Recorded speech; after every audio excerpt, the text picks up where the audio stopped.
Hello again, pinball players, and welcome back to the Majestic Pinball YouTube channel. My name's James, and today I am bringing you a very special machine, actually. This is Gottlieb's Cleopatra, and this was made in 1977, and this is in fact Gottlieb's very first solid-state machine. So because of that, this is what's known as a crossover game. So they made some solid-state versions, so the machine runs on circuit boards, like logic, and they made some electromechanical versions where it's all relays and solenoids and step units and things like that. So they made quite a handful of versions of this, in fact. They made this version, which is the solid state version. They made 7,300 of these. They made 1,600 of the electromechanical versions. And they also made a two-player version called Pyramid, where they made 785. So in fact, there are actually 9,685 different versions of Cleopatra and Pyramid. Now, this game was designed by Ed Krynski. We've covered a handful of his machines already on the channel, so if you want to check out those, I'll leave a link in the description. And the art was by Gordon Morrison. This Cleopatra happens to live in Pinball Republic in Croydon, in London. So if you want to come and play it, by all means, come along. We're open every single Saturday and Sunday from 10 until 5, and we're also open Thursday nights for a league as well, but you're more than welcome to just come and have some fun. Plenty of games, all on free play. Come along and check them out, especially Cleopatra. So, as with a lot of machines from this generation, they're very easy to learn, very difficult to master, and they offer a huge challenge to players. And this game is no exception to that. Cleopatra is all about your enable bonus, as with many early pinball machines. Your enable bonus works a little bit differently on Cleopatra. It's all based down here, and it's all tied into different colours. So you've got green, yellow, blue, white, and red, and they're all tied into the values here. So the green targets are worth 1,000, yellow 2,000, etc. and further on. Don't worry about the arrows, the machine just uses those to show you which part of the bonus it's working out as it steps through. So you have two parts to each colour. You have the left and the right. Now one part is the rollover lanes, so at the top of the machine you've got yellow, white, red, blue and green, and then on the in lanes and out lanes you've got yellow, white, blue and green. Now coming down every single lane will light the lights on the left. Now to collect the bonus, you need to have both lights lit. And to do that, you need to pair it up with a drop target. So as you'll see in the middle, we've got yellow, white, red, blue and green drop targets. So for every drop target you knock down, you'll start to collect the lights on the right-hand side. So for example, to collect the 1,000 bonus, you need to come down either the green rollover up the top, or go out the green out lane, and hit the green drop target. Then you'll have both lights lit, and then as the machine steps through the bonus at the end of the ball, it will land on that and give you 1,000 points. If you happen to just have one lamp lit, so either the drop targets or the rollover lanes, you don't get anything for that. Obviously you score the points for coming down the lane or hitting the target, that's great, but you don't get any bonus. Now a really important factor of this game is your double bonus, which you'll see in between these two sphinxes. The double bonus insert is split into two, as you can see. You've got a left and a right, and you've also got a left and a right saucer. So the left saucer collects the left half of the bonus, the right saucer collects the right half of the bonus. Once you've got this whole insert lit, you'll collect double bonus. Obviously if you tilt your ball, your bonus is void, so it's very important not to tilt on this game because the enable bonus is hugely important. Now behind these drop targets there is another secret target. You have a stand-up target there which says 5,000 points when lit. Once you've hit down all of the drop targets, that light will become lit, and that does alternate depending on whether you've hit the red bumper in the center of the playfield. So hitting the red bumper will turn that on and off. Now when the light on that target is off, you'll score 500 points. When the light is on, you'll score 5,000 points. Now you've also got a couple of sneaky targets on the left and the right here, which can both be lit for extra ball and special. The way you light those is by completing the lanes and the targets. However, those are tied in to the yellow bumpers, so as you're banging around in the yellow bumpers, those will turn on and off and alternate and switch around and do all kind of crazy stuff. So if you've got those lit and the target in the center of the playfield lit and you're banging around in the bumpers, you'll see everything's kind of flickering and going a bit crazy. That is normal, that's just the game randomizing what features are ready to collect. Now at the top of the playfield you've got two lanes, one on the left and one on the right, which feed the upper rollovers. Those are worth 5,000 points when you roll through those gates. You're also able to spot a rollover via the two sources. So when you're collecting the pieces of your double bonus insert, you can also spot rollover lights via them sources as well. One key thing with this game is that during the last ball, it does enable double bonus for you automatically, so you don't need to shoot for the saucers on your last ball, whether that's ball 3 or ball 5. This game happens to be set up on 5 balls, and that is going to be absolutely everything you need to know to play Cleopatra. So let's fire up some games and have a go.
Not a bad game, got 122,560 on that one. That's actually pretty good for me. We'll do a couple more though, see if we can better that.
128,840 that game, so we're pretty consistent. I'm going to try one more time though, because I think I can do a bit better for you guys.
So I got 92,330 that game, and I think we're going to leave it there for Cleopatra.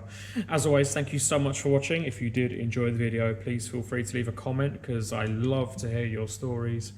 And yeah, I shall see you guys next Monday for another tutorial and gameplay video. In the meantime, take care, and I'll see you next week.